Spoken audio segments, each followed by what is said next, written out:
Hi guys, kauwi ko lang. Galing akong nag-grocery. Today is 3:50 na. Ito yung na-spend ko, 10,015. So, ang dala ko is 13k. Ito pa tira. May 3k pang natira sa aking pinamili today. Ako na ang namili, nag-taxi lang. Ito 10. Nakabili din ako ng konsumo namin ng pork, chicken, minsan-minsan. At ito yung free sa Unilever products. Ewan ko, kunti lang naman kasi yung mga nabili ko sa Unilever. Like surf, ito. Ang laki nitong ano na to. Magkano kaya binta nito? Ang laki nitong surf powder. Oh. Pang free lang siguro to. Hindi lang kasi nabili kong ano lang ba nabili ko is cream shake naman to, mandasin, yung twin pack. Tsaka yung ladies choice. Ito ladies choice, ito 'di ba Unilever man ito. Ito lang. Tsaka yung cream silk na mandasin na to nandoon. Ito ang free. Tsaka din, nakakatulong konti. So, that's it. Mamaya ipagpatuloy ko yung video ko, guys. Bubuksan ito mga napamili ko. Diba ang mahal? 3 boxes and also this one. Yan ang lahat. Mamaya titingnan ko pa rin yan kung yung resibo, kung tumaas o hindi. Tingnan ko mamaya.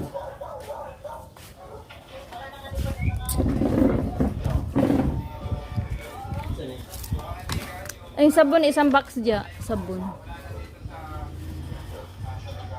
So, mamaya na lang, guys. That's all. 3 hours later. Hello, guys. Ito rin po yung karugtong kaninang hapon. Nung dumating ako, galing ako nag-grocery kadarating lang. So, ito na po yung ginabi. Ginabi ang karugtong. So, that's it. Natapos ko na po pagsalansan. Kaya po ako ang namimili kasi mas gusto ko po ako ang namimili, guys, kasi para alam ko yung alin yung bibilihin ko, kung alin yung affordable ba, affordable na mabenta. Ganun nga po ang gusto ko kasi minsan pag nag-uutos ako, minsan mali ang madadala kasi iba pa naman ang patakaran sa grocery. Kaya once mabili mo na, hindi mo na pwedeng palitan sa gusto mo. Kasi ganun ang nangyayari karamihan pag nag-uutos ako sa mister ko pag nag-grocery. Pero kadalasan, mister ko naman ang namimili. Nililista ko na lang doon yung gaya niyang yung hindi na siya masyadong namimili. Ganun na. So kanina, nakaspend ako ng halos 10k. Binili ko na yung mga kunti na kulang. Lahat. Ewan ko, bakit pa kamahal nun na spend ko ganina. Ay, kasi nga mga dilata nga kasi, guys. Gusto ko kasi ako ang bumili ng dilata kasi tinitingnan ko rin yung mga date. Hindi po ako masyadong bumibili ng mga may tie-up ba na makakain, yung pagkain na may tie-up tulad ng laging may tie-up yan, kape. Tinitingnan ko lahat ang date kung alin yung bili at yung matagal. Ay siyempre, yung matagal ang date ang bibilin mo. Hindi mai-expired ba? Bago maubos, bago ma-expired, ubos na. So, ganun.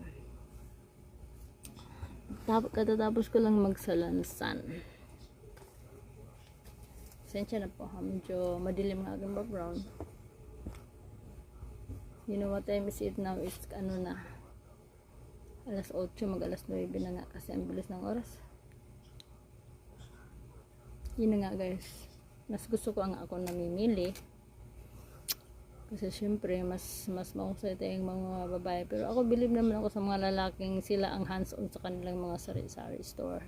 Diba? Nakakabilib sila. Sa amin naman, tulungan naman kami ni Mister. Napindot ko yung live ko ganina. So putol po itong pagkagawa ko. Nag-i-edit ko na lang mamaya. Talagang kita niyo pa ako, pasensya na po kayo sa aking camera. Madilim ang back eh. O talagang ganyan. Nakaharap ako sa ilaw.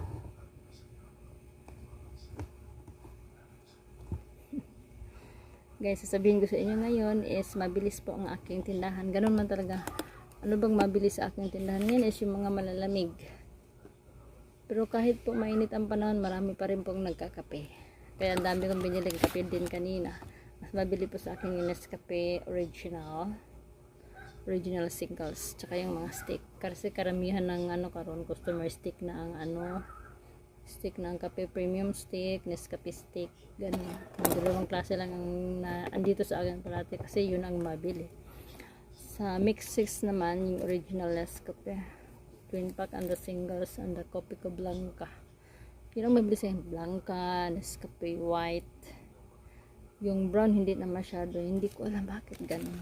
Minsan yung brown na singles nililibre nga lang yan sa yung bang ginigiveaway sa pag bumili ka ng ng sigarilyo. Hindi ko alam.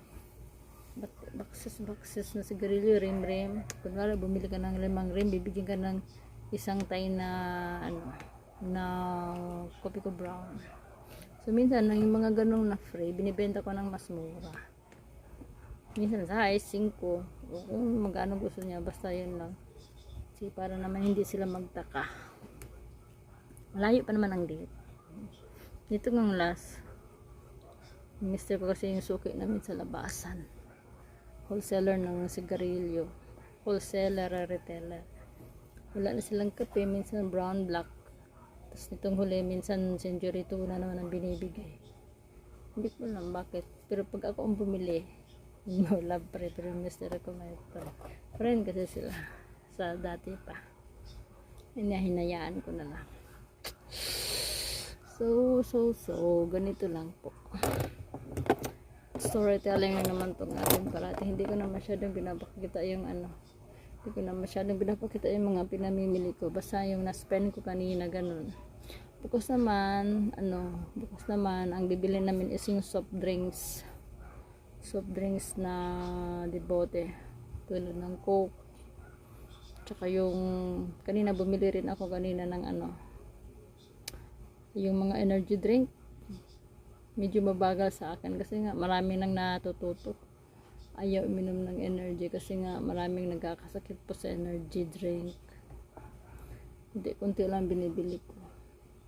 Minsan 5, minsan 10. Lalo na kung malapit ang expire. So, ganun lang po. Wala, umuulan po dito sa So, hindi ko na po patatagalin ng aking video, guys. Ganun na lang po. Kaya nag-storytelling lang naman ako kasi title ko nitong aking video tonight is mas gusto ko po ako ang namimili kaysa mag-uutos ako kasi ako nakakaalam ko lang ang mabili na paninda at yung hindi masyado. Pero ang basic needs talaga ang mabili po dito sa amin is yung kape, number 1 sa umaga. Meron kami bigas 1 sako lang, minsan 2 sako stock namin. Nabibili din naman kasi nga minsan kinakonsumo din namin. May bumibili pa isa-isa, 2. Wala namang bumibili dito ng 5 kilo. Minsan mayroon, minsan wala. Minsan lang. Kaya palibhasa, malapit lang ang bilihan. Padala-2 sako lang din kami. Kasi itong aming drum, 2 sako ang laman. Ito yung green, yung blue na drum. May takip. Ganon. Basicness lang, affordable, na mabili, sellable items. Tulad sa umaga, yung itlog, bulad. May tao, guys. So, ganun. Hindi ko na patatagalin, guys. Hanggang dito na lang. Papasalamat nga pala ako parati sa inyo sa support ninyo sa akin. Itong last kong video about sa aking income. Totoo naman yun, guys. Hindi yun char. Ganun man talaga. So, nagpapasalamat na lang po ako sa inyo sa mga support nyo, sa akin. Maraming salamat. Mag-love shoutout na lang din po sa inyong lahat ng mga friends ko sa YT. Goodbye po. God bless po. God bless po and bye-bye.